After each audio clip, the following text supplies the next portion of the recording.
ഉന്നതരുടെ അറിവോടെ സെക്രട്ടേറിയറ്റിലെ ഈ ഫയലുകൾ ചട്ടവിരുദ്ധമായി ഹാക്ക് ചെയ്ത് കൈവശപ്പെടുത്തുന്ന മാഫിയ സംഘം പ്രവർത്തിക്കുന്നതായി IB റിപ്പോർട്ട്. ഒരു മുതിർന്ന IAS ഉദ്യോഗസ്ഥരാണ് ഇതിന് പിന്നിലെന്നാണ് ആക്ഷേപം. IT സെല്ലിലെ കരാർ ജീവനക്കാരുടെ സഹായത്തോടെയാണ് ഈ സംഘം വർഷങ്ങളായി പ്രവർത്തിച്ചു കൊണ്ടിരിക്കുന്നത്. വിവാദ ഫയലുകളിൽ സെക്രട്ടേറിയറ്റ് ഉദ്യോഗസ്ഥർ പ്രതികൂലമായ അഭിപ്രായങ്ങൾ എഴുതുന്നത് തടയാനാണ് ഈ രീതിയിൽ ഫയലുകൾ ബാക്ക് എൻഡിൽ നിന്ന് മോഷ്ടിക്കുന്നത്. അഴിമതി ചൂണ്ടിക്കാണിച്ച് ഫയലിൽ നോട്ട് എഴുതുന്ന ഉദ്യോഗസ്ഥരെ നിഷ്പ്രഭമാക്കാൻ ഇതുവഴി സാധിക്കും. എന്നാൽ അവർ ഫയൽ കണ്ടു പോയതായിട്ടാണ് രേഖയിൽ കാണിക്കുക. വർഷങ്ങൾക്ക് ശേഷം ഏതെങ്കിലും വിജിലൻസ് കേസിൽ പ്രതി ചേർക്കുമ്പോഴായിരിക്കും ആ ഉദ്യോഗസ്ഥൻ ആ ഫയൽ ആദ്യമായി കാണുന്നത്. പാസ്വേഡും ലോഗിനും ഉപയോഗിച്ച് അതാത് ഉദ്യോഗസ്ഥർക്ക് മാത്രം തുറക്കാൻ പറ്റുന്ന ഫയലുകൾ സിസ്റ്റം ഹാക്ക് ചെയ്ത് അവരുടെ അറിവില്ലാതെ അപ്രത്യക്ഷമാക്കുന്ന നൂതന വിദ്യയാണ് ഇപ്പോൾ വെളിപ്പെട്ടത്.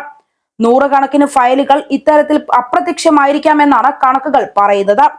മൈനിങ് ആൻഡ് ജിയോളജി, വനം, വന്യജീവി, റവന്യൂ, എക്സൈസ്, നികുതി വകുപ്പ്, പട്ടികവർഗക്ഷേമം, ആരോഗ്യക്ഷേമം, സിവിൽ സപ്ലൈസ്, വ്യവസായം, പൊതുമരാമത്ത് എന്നീ വകുപ്പുകളിൽ നിന്നാണ് കൂടുതൽ ഫയലുകളും നിയമവിരുദ്ധമായി മാറ്റിയത് എന്ന് ആക്ഷേപമുണ്ട്. ജോയിന്റ് സെക്രട്ടറി മുതൽ മുകളിലേക്കുള്ള പലരുടെയും അക്കൗണ്ട് ഇത്തരത്തിൽ ഹാക്ക് ചെയ്യപ്പെട്ടതായി പറയുന്നു. താഴെത്തട്ടിലെ ഉദ്യോഗസ്ഥരുടെ ഫയലുകൾ അവരറിയാതെ പുൾ ചെയ്ത് എടുക്കാൻ ആവശ്യപ്പെട്ട് ഇമെയിൽ അയക്കുകയാണ് മുതിർന്ന ഉദ്യോഗസ്ഥന്റെ കലാപരിപാടി. ചില ഘട്ടങ്ങളിൽ ഇമെയിൽ അയക്കാതെയും ഫയൽ പോക്കും. ഇത്തരം കേസുകൾ ഇനി കണ്ടുപിടിക്കാൻ ബുദ്ധിമുട്ടായിരിക്കുമെന്ന് വിദഗ്ധർ പറയുന്നു. കരാർ ജീവനക്കാരും സെക്രട്ടേറിയറ്റിലെ മുതിർന്ന ചില ഉദ്യോഗസ്ഥരും കോഴിക്കോട് കേന്ദ്രമാക്കി പ്രവർത്തിക്കുന്ന മാധ്യമ സ്ഥാപനത്തിലെ ഉന്നതനും ഉൾപ്പെട്ട ഈ സംഘം വിവിധ വകുപ്പുകളിലെ വിവാദ ഫയലുകളിൽ അനുകൂല തീരുമാനം എടുപ്പിച്ചു നൽകുന്നതിന് കരാർ എടുക്കുകയും അതിനൊരു തുക കൈപ്പറ്റുന്നതായും റിപ്പോർട്ടുകൾ പറയുന്നുണ്ട്. ഈ സംഘം ഏറ്റെടുത്ത ഫയലുകളുടെ പോക്ക് ശരവേഗത്തിലാകും. ആരും എതിരഭിപ്രായം എഴുതുകയുമില്ല.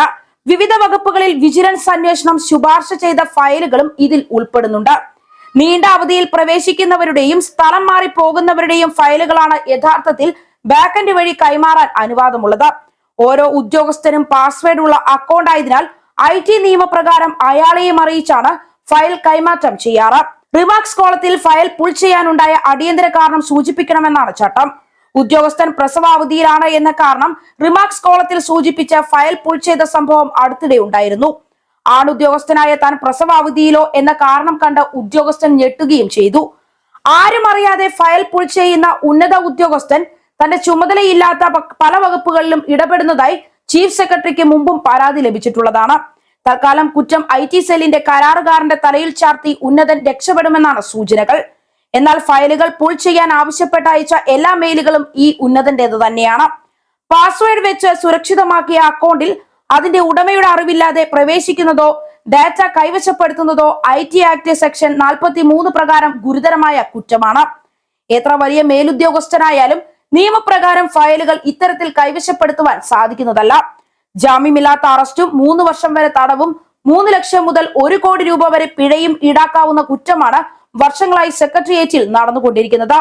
ഫയൽ നഷ്ടപ്പെട്ടത് മനസ്സിലാക്കി ഏതെങ്കിലും ഒരു കീഴുദ്യോഗസ്ഥൻ രേഖാമൂലം പരാതി നൽകിയാൽ ജാമ്യമില്ലാത്ത വകുപ്പുകൾ പ്രകാരം ഉന്നത IAS ഉദ്യോഗസ്ഥനും സംഘത്തിനുമെതിരെ കേസെടുക്കേണ്ടതായി വരികയും ചെയ്യും.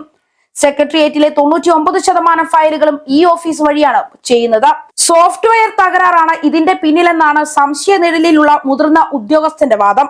സംഭവം വിവാദമായതോടെ കൂടുതൽ വിവരങ്ങൾ പുറത്താവാതിരിക്കാൻ പിന്നാമ്പുറം വഴിയുള്ള ഫയൽ കടത്ത് പൂർണ്ണമായും നിർത്തിവെക്കാൻ IT വകുപ്പ് കരാർ ജീവനക്കാരോട് ആവശ്യപ്പെട്ടു. ഈ ഓഫീസ് സംവിധാനം നിർമ്മിച്ച കേന്ദ്ര സർക്കാർ സ്ഥാപനമായ NIC-IB റിപ്പോർട്ടിന്റെ പശ്ചാത്തലത്തിൽ ഗുരുതരമായ ഈ വീഴ്ച അന്വേഷിക്കുന്നുണ്ട്. ഔദ്യോഗികമായി അന്വേഷണം നടത്താതെ ഉന്നത ഉദ്യോഗസ്ഥനെയും സംഘത്തെയും സംരക്ഷിക്കാനുള്ള ശ്രമത്തിലാണ് സംസ്ഥാന സർക്കാർ ഉള്ളത്.